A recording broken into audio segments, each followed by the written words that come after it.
मैं हूं कमर शीमाम और दोस्तों, जैसा कि आप देख रहे हैं मेरे साथ मौजूद हैं साजिद तार साहब। तार साहब, सबसे पहले तो आपके वक्त का बहुत शुक्रिया sir. My pleasure, thank you Cheema. तार साहब, एक रिपोर्ट आई है और वो ये है कि अगर India Indo Pacific economic forum को ज्वाइन कर ले तो इंडिया जो है वो $5 ट्रिलियन की इकॉनमी बन सकता है। जबकि आज ये खबर, लेटेस्ट जो डेवलपिंग स्टोरी ये है कि पाकिस्तान के पास जो $3 बिलियन के जो फॉरेन एक्सचेंज हैं वो रिजर्व रह गए हैं, उससे भी कम हो गए हैं। और आईएमएफ जो है वो अपनी सारी पाकिस्तान ने उसकी शर्तें मान ली हैं। और अब वो जो आईएमएफ की टीम है वो वापस आ रही है वॉशिंगटन। और उसके बाद आके जो है वो 2-3 दिन लगेंगे। ये लिखा हुआ है स्टोरी में कि 2 से 3 दिन में पैसे जो हैं वो पाकिस्तान के पास आ जाएंगे। उधर आपको पता है पाकिस्तान जो है वो अफगानिस्तान के मामलात में भी जो पूरे खित्ते से बाहर है, जो रशिया में कॉन्फ्रेंस हुई है। तार साहब, जितना पोलराइज्ड पॉलिटिकल एनवायरनमेंट है, आपको नहीं लगता पाकिस्तान की जो पॉलिटिकल एंड स्ट्रेटेजिक प्रायोरिटीज हैं उनको कोई रास्ता नहीं मिल रहा, कोई डायरेक्शन नहीं मिल रही? नहीं चीमा साहब, इसमें ये ऐसी बात नहीं है। अगर रास्ता 76 साल से इनको नहीं मिल रहा तो फिर इसमें दुनिया का कसूर नहीं है। ये 76 साल से रास्ता ढूंढ ही नहीं रहे हैं। दर हकीकत आज मैं आपको बताना चाहता हूं कि आप और मैं यहाँ पर वॉशिंगटन डीसी में बैठे हैं, परेशान हैं कि पाकिस्तान के हालात क्या होंगे, लेकिन पाकिस्तानी परेशान नहीं।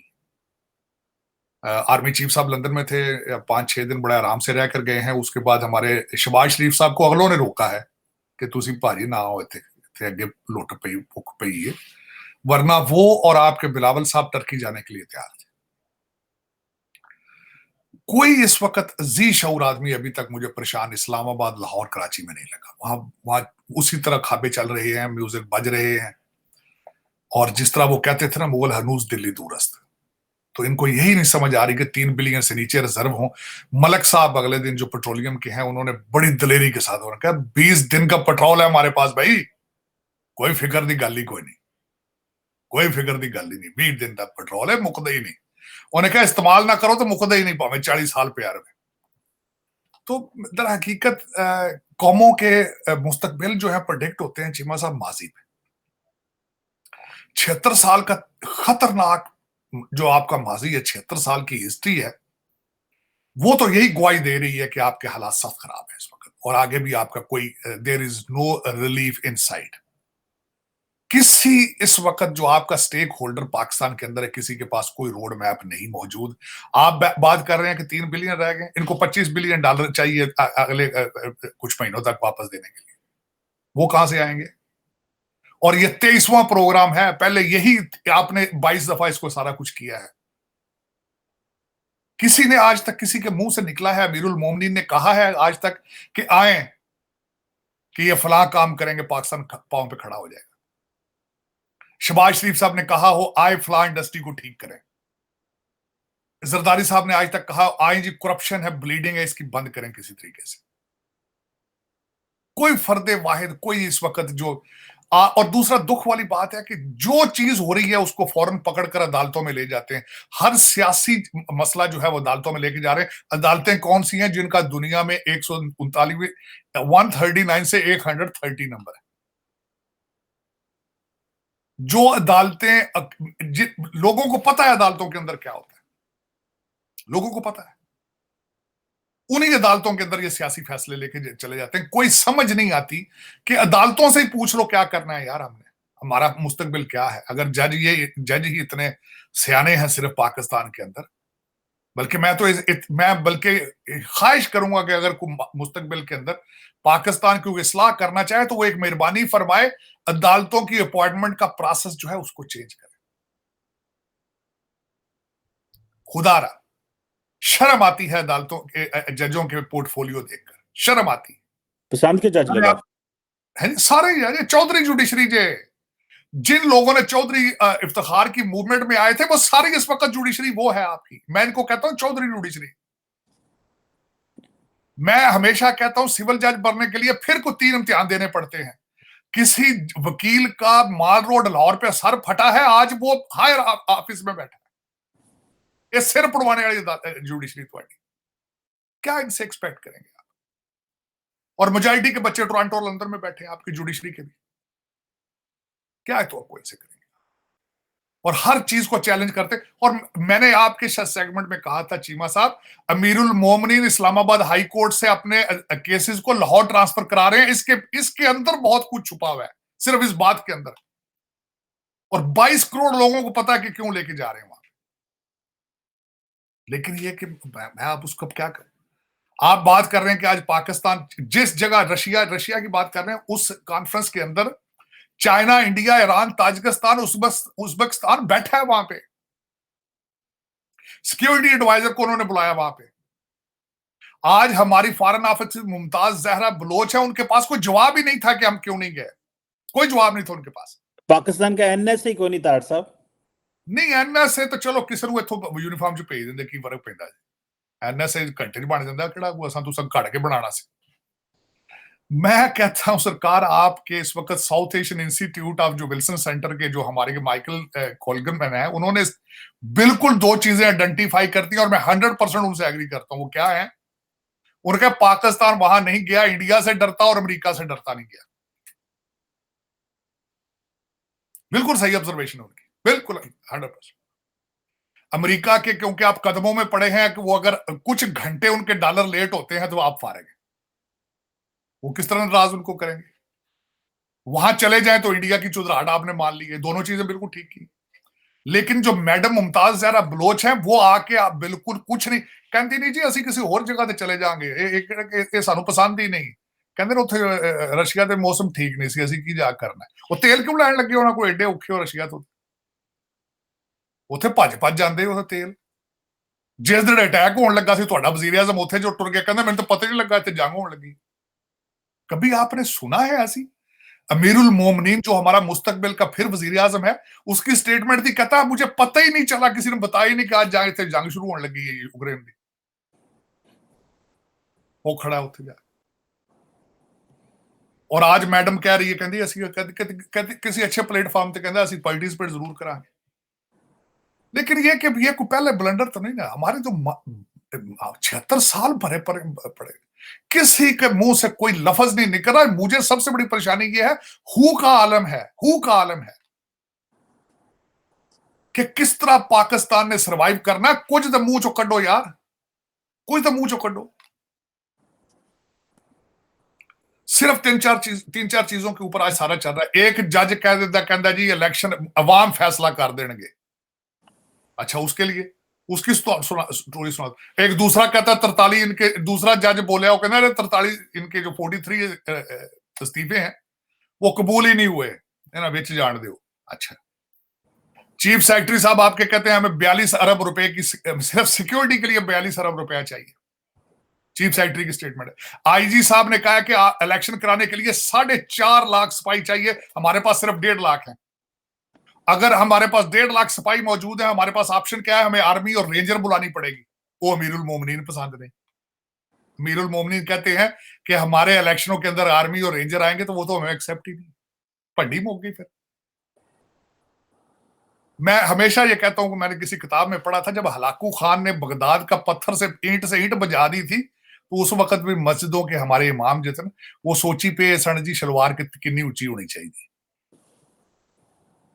तो आज आपके हालात बिल्कुल एब्सोल्युटली आप उसी जगह पर खड़े हैं, उसी जगह पर खड़े कि जो रेलिवेंट बात है कौम को बचाने के लिए, पाकिस्तान को बचाने के लिए, उसके बारे में कोई बात कर ही नहीं रहा। और आईएमएफ के बाद क्या होगा? मैं मियां शहबाज शरीफ साहब आपसे पूछना चाहता हूं भाई, शहबाज शरीफ, इमरान खान साहब, अमीरुल मोमिनीन, इस कौम को रोटी किस तरह दोगे आईएमएफ के बाद? मेरा ये क्वेश्चन मार्क है आज, मेरा क्वेश्चन मार्क है। आप पेट्रोल फिर दोबारा बढ़ाने लगे हो, बिजली के रेट आप बढ़ाने लगे हो, सेल टैक्स आप बढ़ाने लगे हो। ये कौम रोटी किस तरह खाएगी? मैन्युफैक्चर तो यहां पे कुछ होना ही नहीं है ना, जितनी बिजली महंगी हो जानी, पेट्रोल जितना महंगा हो जाना, ये किस तरह लोग खाना खाएंगे? मैंने आपको शायद बताया था 60% अवाम इस वक्त आपकी बिलो पॉवर्टी लाइन पे है। जब ये तूफान आईएमएफ के बाद आएगा, सिर्फ लोगों के पास दो ऑप्शन होंगे, या खैरात मांगेंगे या डाके मारेंगे। अब खैरात किस तरह मिलेगी? खैरात तो मांगने वाले बहुत ज्यादा होंगे, डाकों वाला ही ऑप्शन है पीछे। फिर वो डाकों के ऑप्शन, उसका क्या करेंगे आप? कौन संभालेगा इस मुल्क को? किसी के माथे पे कोई बल ही नहीं है। चीमा साहब, ये एक लम्हा फिक्रिया है, बहुत सख्त, बहुत बड़ा एक ट्रेजेडी आने वाली है। ये मत मारी जानी कौम दी, कौम के पेट से जो पीटीआई की जो चीजें निकल जानी है, इनके दिमागों से नून लीग भी निकल जानी है, पीपीपी भी निकल जानी, सारा कुछ खत्म हो जाना इस आईएमएफ के बाद। लेकिन ये कि कोई परेशान ही नहीं है, पता नहीं पता अफीम खादी गिरा रहे हैं कि सूते पे, कोई समझ तो बाहर।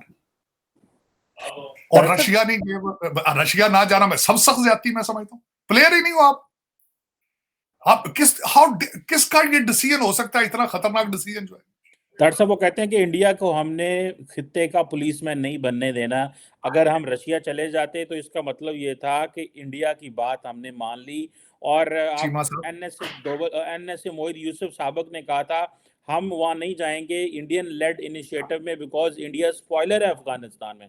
This is what the government of Pakistan says. Absolutely Cheema साहब, इनके ना जाने से वो प्रोसेस रुक जाएगा। उन्होंने पहले वहां पे 17 कौंसल जनरल बना दिए थे अफगानिस्तान में, उन्होंने उनकी पार्लियामेंट की बिल्डिंग बनाई थी, पुलिस को ट्रेनिंग वो देते थे, वॉल ब्रिज सड़कें उनके बनाते थे, इन्होंने रोक लिया था पहले। इनके ना जाने से कुछ चीज चेंज होती है? ये इंडिया के साथ यहां बैठ के जो मर्जी करते रहे, उनके खिलाफ बातें, कुछ चीज रुकती है उसके खिलाफ? वो इस वक्त इंडिया उस लेवल पर पहुंच चुका है, आप उनके नजदीक होंगे तो कुछ शायद आपका फायदा हो, दूर जितना जाएंगे उतने जलील ख्वार होंगे दुनिया में। आज आईएमएफ जितना जलील कर रहा है, मैं बता रहा हूं ये इसके पीछे भी भारत की नापसंदीदगी। Influence of Bharat is so strong in Washington DC, आप सोच नहीं सकते। और आप एग्जिस्ट ही नहीं करते, you don't exist in Washington DC. Bilawal Bhutto चौथी दफा आए, छुपके से चले गए। ना ना ना ना, यहाँ पे जिस बहाने आ गए, या इस वक्त इस साल प्रेयर का ब्रेकफास्ट ही नहीं हुआ।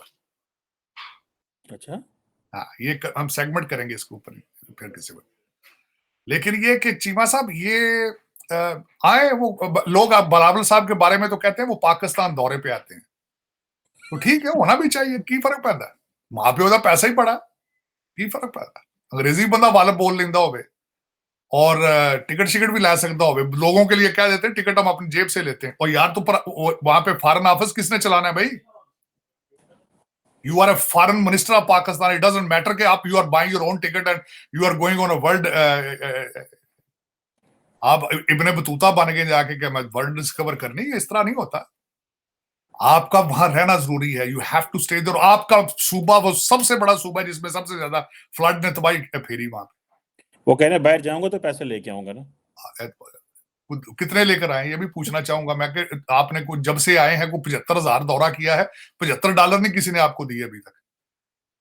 चीमा साहब, आप दुनिया, वो कहते हैं वो दिन गए जब खलील मियां फाख्ता उड़ाया करते थे भाई, वो दिन गए जब अफगानिस्तान में आपने कंटेनरों में से डॉलर उड़ाए, आपने याशियां की तो कोठियां खरीदी तो इधर पैलेस बनाए, वो दिन गए। अब बाइडेन ने अब आपको कुछ करना पड़ेगा भाई। साहब इस दफा तो बाइडेन ने state of the union address में अफगानिस्तान का जिक्र भी नहीं किया। जरूरत जिथों जलील होके आवे बंदा उथों दी गल करदा, जुतियां खा के आए तो अफगानिस्तान तो गल करदे ने, वो तो बल्कि गल करदा होवे मुंह परा कर लेंदे। अमेरिका जितना डीमोरलाइज अफगानिस्तान से होके आया, वो नाम लेते हैं, उनके अगले 4 से दूर नहीं नाम लेंगे। उन्होंने जो अफगानिस्तान नक्शे से खत्म कर दिया होगा, सामने पता नहीं अफगानिस्तान हु व्हाट तो वो अफगानिस्तान, दे आर नॉट, उनका सिर्फ और सिर्फ उस रीजन के अंदर 2 चीजें उनकी रह चुकी हैं। चाइना, हमारा नया जो मकार्थी बना स्पीकर, वो भी जा रहा है ताइवान, और उनको सूट करता है। भारत ने उनको बता दिया कि we are the better partner. सरकार उन्होंने दूसरा अपना शिप कैरियर उतारा है, दूसरा शिप कैरियर, और सिर्फ इस वजह से, एक आपकी कराची पे नजर रखने के लिए और दूसरा चाइना पे नजर रखने के लिए। एक उन्होंने रशिया से लिया अगले दिन, उसके ऊपर उनका तेजा जहाज, कल उनका एक्सपेरिमेंट था, तेजा जहाज उस पर उतरा है। और आपके पास क्या है? पेट्रोल नहीं, मोटरसाइकिल चलाने वास्ते जहाज किश्तियां की पाना ने, किश्तियां खास करी पाकिस्तान की नेवी दी पानी दे चलदियां होंदियां।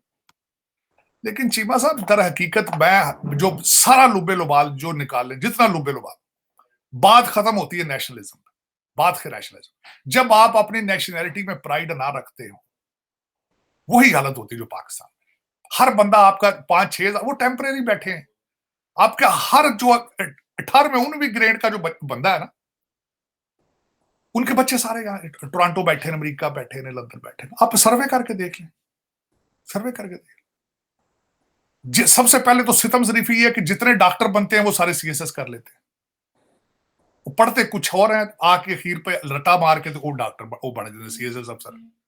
मैं हमेशा डॉक्टरों को मैकेनिक कहता हूं, मैकेनिक चला रहे हैं पाकिस्तान। उनको उनकी ट्रेनिंग क्या है?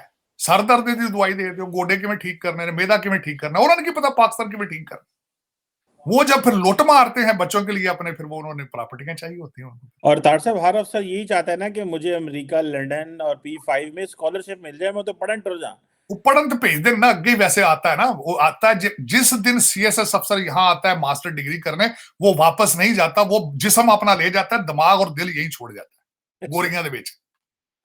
वो फिर पाकिस्तान जाके वो अन्नी पांदा है हर केस दे विच, फिर वो लांदा खाबे पाकिस्तान दी खल खून दा निचोड़ के ना, ते टोरंटो दे इत्थे न्यूयॉर्क लै आंदा है। जुल्म जे पता है, सबको पता है चीमा साहब, हर इंसान को पता है इस वक्त जो पाकिस्तान के अंदर हो रहा है। लेकिन ये साले भड़ूजे दी गेम जे, मसला यह है कि है रिश्तेदार सारे। वो जो 5-6 हज़ार बंदा है ना, वो भड़ूजा कोई जे डीएमजी दा ते वो साला नाल एमएनए, ते साला एमएनए ते भड़ूजा जरनैल है, वो ए काम चल रहा है। चले कोई नहीं, खैर मेरा बच्चा कौन सा पहला काम कर रहे हैं, कौन सा पहली दफा डाके मार रहे हैं, 76 साल से डाके पड़ रहे हैं, 76 साल से। अब लेकिन ये कि अब मेरा ख्याल है फाइनल किस्त है, अब कुछ ना कुछ जो है ना दुनिया कटाकटी निकालेगी। वरना वैसे भी मैं आपको बता दूं, अगर आपने एक जो ड्रामा कर रखा है दुनिया के साथ, एक जो अटामिक वाला ड्रामा है वो, और दूसरा आपका बॉर्डर चाइना, इंडिया और अफगानिस्तान के साथ ना मिलता, तो आज आईएमएफ क्या होना था, अमेरिकन एम्बेसी नहीं सी उत्थे होनी। भूटान और नेपाल के हालात क्या है, कितने रेलिवेंट है वो। ये आपने बड़ा कैश कराया, आपने बहुत कैश कराया। टोरंटो मुझे स्मेल आती है सारी इसमें से, और लंदन के मकानों में से स्मेल आती है, पाकिस्तान का खून और पसीना उसमें से स्मेल आती है उसकी। सही कह रहे हैं। ये तो तार साहब हकीकत है। तार साहब अब ये जो बात चल पड़ी है, एक तो हुकूमत ने वो एडवाइजर पे एडवाइजर लगाई जा रहे हैं, वो कह रहे हैं 5 वजीर आजम ने एडवाइजर और लगा दिए हैं। तारड़ साहब आप एक बात करते होते हैं कि जब ये सिस्टम रिपेयर नहीं, इसको खत्म ही हो जाना चाहिए, ये डिफॉल्ट ही क्यों नहीं कर जाते? मिनिस्टर्स तो इतने लगा रहे हैं, वो कह रहे हैं ये सारे अजाजी मिनिस्टर हैं, फेडरल गवर्नमेंट ये कह रही है। तो अभी ये जो फैसला हो रहा है कि हम पैसे तो लिए जा रहे हैं तारड़ साहब, ना या तो हमारा लोन फ्रीज हो जाए या हमारा इनकम बढ़ जाए। ना इनकम बढ़ रही है ना लोन फ्रीज होना है, हमने तो इंटरेस्ट देते रहना है। एडवाइजर जो है वो लगाई जा रहे हैं हुकूमत, और वो एडवाइजर ताकि सियासी तौर पे सियासी बाकी जो पॉलिटिकल पार्टीज हैं उनको प्राइम मिनिस्टर अकोमोडेट कर रहे हैं। फिर डिफॉल्ट ही हो जाए, जान छूटी। तारसम यूनान भी तो डिफॉल्ट कर गया था, स्पेन कर गया था, बड़े बड़े मुल्क कर गए अर्जेंटीना कर गया था। ये हो गया जैसी जड़ा ਤੇ ਤੁਸੀਂ पर्सनली तो दसा डिफॉल्ट हो चुके हो बड़े अरसे से तुसी। इसमें कोई ऐसी ढकी छुपी बात नहीं है, लेकिन दुआएं दे डॉक्टर अब्दुल कदीर को, बस अभी तक उसकी वजह से चलता रहा पाकिस्तान।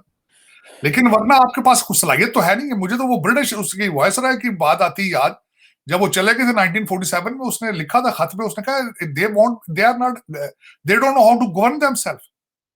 आपने प्रूव करके रख दिया कि आपने you are not a governable people. Nation में कहने, मेरे मुंह से नेशन निकलने लगा था कि you don't fit into the qualification of definition of the nation anymore. You are a group of people looting सारा कुछ जो कुछ हो रहा है। पहले आपने बांग्लादेश के साथ किया, जब आप पाकिस्तान के वही साथ कर रहे हैं जो आपने बांग्लादेश के साथ किया था। और दूसरा उसमें बात यह है चीमा साहब, ये कोई नई बात नहीं है जो आज कौमी असम्बली में जो कर रहे हैं छोटे वजीर आजम साहब। पहले बलूचिस्तान के अंदर एक रवायत थी कि जितने एमपी थे सारे वजीर थे, वहां जितने एमपी थे सारे के सारे उस कैबिनेट में शामिल थे। अब भी मेरा ख्याल को 2-3 एमएनए रह चुके होंगे जिनकी सेहत ठीक नहीं है, जो उनको एडवाइजर नहीं बनाया उन्होंने, वरना तो देखे ना 85 है।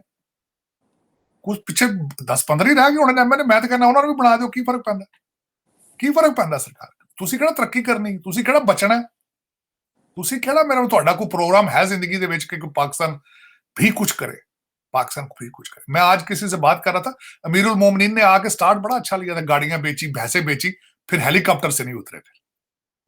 तो ये एक रवायत है पाकिस्तान के अंदर, लैंड ऑफ द प्योर्स, ये प्योरिटी मेंटेन करके रखी बड़ी खूबसूरत, बड़ी मेहनत के साथ।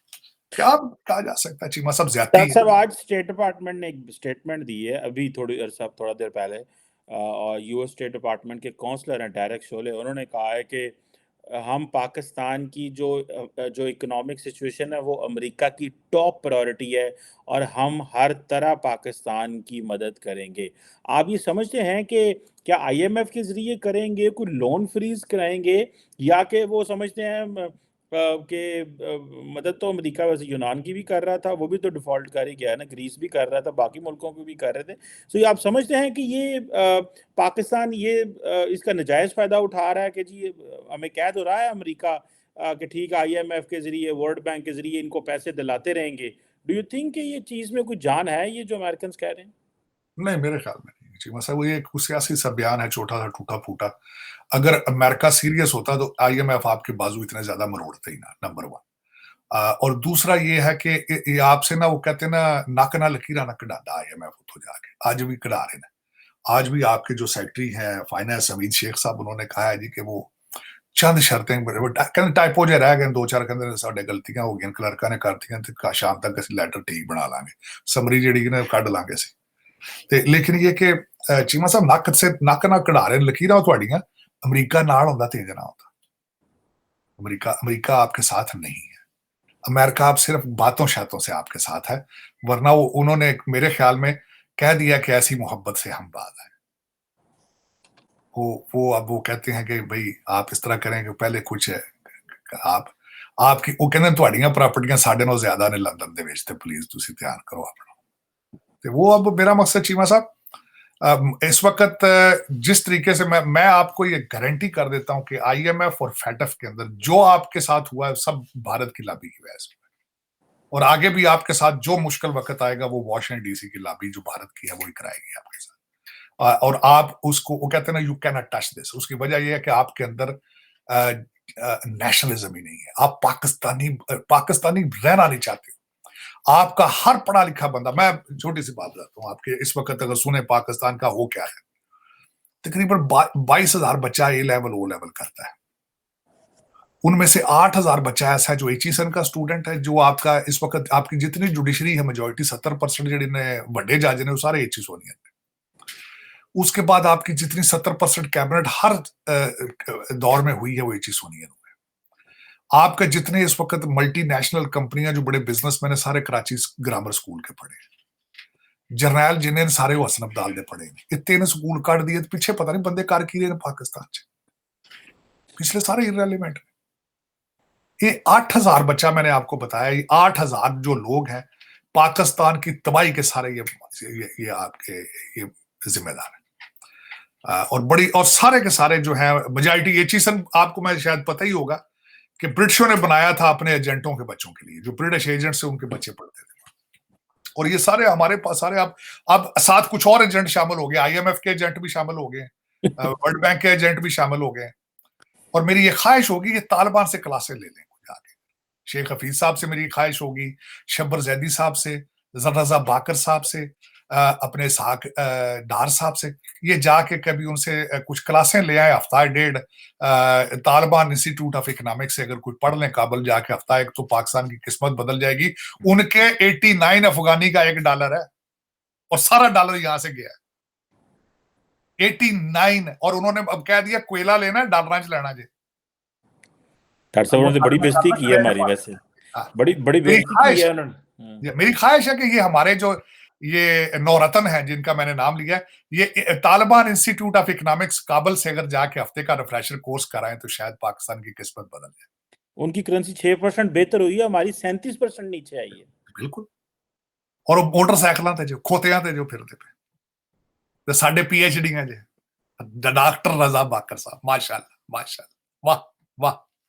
और ये मुस्तकबिल भी इनमें से है, मुस्तकबिल पे तरीन साहब, शौकत तरीन साहब, आज की मैं आर्टिकल पढ़ रहा था कि जनरल बाजवा साहब के उनके बारे में ओपिनियन थी कि ये बैंक नहीं अपना चला सके, पाकिस्तान की चलाना। This is how general Bajwa said, he was against his appointment. लेकिन वो आईएमएफ ने करवाई थी, डायरेक्ट आईएमएफ ने कही थी ये हमारा बंदा है, इसको इजिप्ट से भेजा था तार साहब उन्होंने। और इनमें से जिन मैंने नाम लिए, इनमें से ही असद उमर जैसे जो जर्नलों के बच्चे, इनमें से कोई आगे फिर फाइनेंस मिनिस्टर बनेगा। लेकिन मेरी ख्वाहिश होगी कि ये तालिबान इंस्टीट्यूट ऑफ इकोनॉमिक्स से आके फ्रेशर कोर्स जरूर करके आए। कि जो मोटरसाइकिलों पे खोतों में फिर रहे हैं उन्होंने अपना अपना किस तरीके से मैनेज किया है साढ़े पाकिस्तान है। अब मैं इस पे आपको ये ना बताऊं कि आपके अंदर नेशनलिज्म नहीं है तो और क्या बताऊं आपको। दरअसल मुझे तो लग रहा है आप नेशनलिज्म की बात करते हैं, तालिबान के अंदर ज्यादा नेशनलिज्म है। वो डॉलर भी यहाँ से लेके जा रहे हैं, वो बॉर्डर भी क्रॉस करते हैं, हमारे लोग ये सारा होने देते हैं ना। हमारी बॉर्डर मैनेजमेंट खराब होने की वजह से तो तालिबान उसका फायदा उठा रहे हैं और वो हमें पैसे दे के अपना मुल्क ठीक कर रहे हैं हमारे लोगों को। चीमा साहब, मैं अपने डीएनए पे खुद शर्मिंदा हूं। हम सिर्फ बेचने के लिए मशहूर है चीजें, बस। इससे ज्यादा मैं आपको क्या कहूं। वैसे इकबाल साहब ने तार साहब की बात की है कि पाकिस्तान को समझने की जरूरत है, सख्त शराइत नहीं लगानी चाहिए, हमें समझे। आसन इकबाल साहब को मेरा ये क्वेश्चन है कि 76 साल टू लेट हूं इस तरह कर कोशिश करे कोई 200 साल बाद समझने की कोशिश करे कि व्हाट इज पाकिस्तान।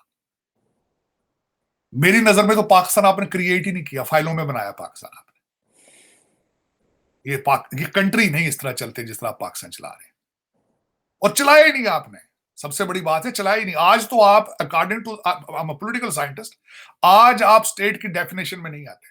सॉवरेंटी नहीं है, बॉर्डर्स नहीं है, रेट ऑफ गवर्नमेंट नहीं है। ट्रू। ये स्टेट के फंडामेंटल्स हैं। आज आप स्टेट की डेफिनेशन में नहीं है। I want call you a state. Drone उत्थे उड़ते नहीं, कबूतर उड़ रहे होते, मिसाइल उत्ते बजते सज्जे खब्बे ठा ठा होते। और फेडरल गवर्नमेंट के हालात क्या। और आपके सबसे बड़ी बात में तमाचा मारा इन्होंने आपके मुंह पे। सबसे पहले आईएमएफ को दो सूबों ने, जब लगारी साहब ने और दूसरे ने झगड़ा साहब ने कॉल करके कहा था कि हम आपके साथ काम नहीं करेंगे। फिर जब उसके बाद जनेवा खैरात मांगने गए, खान साहब की तस्वीरें लगा के हर स्टेट अपना नुमाइंदा अलग लेके गई है। फेडरेशन किधर है आपकी? इसको स्टेट कहेंगे आप? शर्म हमको मगर नहीं आती। आईएमएफ कहती है इमरान खान भी साइन करे मुआहदे पे, फिर पैसे देंगे। नहीं, आईएमएफ देना, आईएमएफ ने क्या करना, वो तो गुर्दे लखवाणगे ਤੁਹਾਡੇ ਕੋਲ ਸਰਕਾਰ। ਇੱਕ ਗੁਰਦਾ ਚਾਈਨਾ ਲੈ ਜਾਣਾ, ਦੂਜਾ ਗੁਰਦਾ ਇਹਨਾਂ ਨੇ ਲੈ ਜਾਣਾ, ਪਿੱਛੇ ਤੁਹਾਡੇ ਕੋਲ ਕੀ ਬਚਿਆ ਜੇ ਤੁਸੀਂ ਇਹਨਾਂ ਨੇ ਵਿੱਚੋਂ ਨਸ ਕੇ ਲੰਦਨ ਟੁਰ ਜਾਣਾ। ਲੰਦਨ ਵਾਲਿਆਂ ਨੇ ਪਿੱਛੇ ਉੱਥੇ ਡਾਕੇ ਤਮਾਸ਼ੇ ਨੇ, ਉੱਥੇ पटाखे तमाशे। दरअसल मैं आपको कल बता रहा था ना कि वो एक चाइनीज जो है उन्होंने जापानीज को और फ्रेंच को 1.1% पे लोन दिया, हमें 3.7% पे लोन दिया है। आपने सर, मुझे चीमा साहब एक दफा एक अमेरिकन डिप्लोमेट ने कहा था, जब ये चाइना सी पैक के आगे पीछे जाते थे, उसने कहा था कि अपने पाकिस्तानी दोस्तों को बताएं, अमेरिका जब देता है, ग्रांट देता है, एड देता है, ये लोन देते हैं और ऐसी टर्म्स पर देते हैं जो आप लोगों को डिस्क्लोज भी नहीं कर सकते। यस। अच्छा, हाँ, लोन आपने लिए चाइना से, किक बैक आपने दुबई और लंदन में ले ली, तो क्या जरूरत है अभी देखने की कि इसमें इंटरेस्ट क्या है। चाइना और टर्की के साथ आपके रिलेशनशिप सिर्फ और सिर्फ इस वजह से है कि दोनों करप्शन में बड़े महारत रखते हैं। दोनों चाइनीज और टर्की के उनके ब्लड में करप्शन इन्वॉल्व, उनके कल्चर का हिस्सा है करप्शन। सिर्फ आपकी उनके साथ चलने की वजह ये है, और कोई वजह नहीं। चले पर चीमा साहब, उसमें ये होता है कि जब देखें, आप और मैं दुआ ही कर सकते हैं, इससे अलावा क्या कर सकते हैं कि शायद कोई पाकिस्तान में कोई एक मर्द ऐसा आए जो कहे कि मैं पाकिस्तान। परवेज मुशर्रफ ने भी नारा लगाया था कि पाकिस्तान फर्स्ट, उन्होंने भी कहा था। जरदारी साहब भी कहते हैं कि पाकिस्तान खप्पे, वो फिर कितने खप्पे ये समझ नहीं आ रही। लेकिन ये कि शायद कोई पाकिस्तान का को आए ऐसा जो कहे कि मैं पाकिस्तान बचाऊंगा, मैं आऊंगा, मेरा किरदार देख लो, मेरी शफाफियत देख लो, मेरा किरदार देखो, मेरे बच्चे यहाँ बैठे हैं, मेरा जीना मरना इस मुल्क के साथ है, आए पाकिस्तान बचाए। शायद पाकिस्तान में कोई मर्द ऐसा पैदा हो चुका हो, लग तो नहीं रहा। बिल्कुल सही कह रहे हैं। ये तो वही बात, वही जो पाकिस्तान में रहेगा, जिसके बच्चे पाकिस्तान में रहेंगे, एहसास तो उसी को होगा। लेकिन जब सबके बच्चे ही बाहर हैं तो इन्होंने क्या, सब वज़ीर आज़म के बिलावल भी बाहर पढ़ के आए हैं, उनकी बहनें भी बाहर पढ़ के आई हैं, नवाज शरीफ साहब के बच्चे भी बाहर हैं, इमरान खान के भी बच्चे बाहर हैं। इंडिया में और बाकी जगहों में तो ऐसे नहीं होता। ये एक बड़ी लेकिन हम इस पे क्वेश्चन भी नहीं करते और हमारे लोग ऐसे ही जो है सब ऑन कर लेते हैं। This is how the which is the reality. Thank you very much Sajid Tarar साहब sir, it's always pleasure talking to you sir. बहुत शुक्रिया सर, बड़ी मेहरबानी।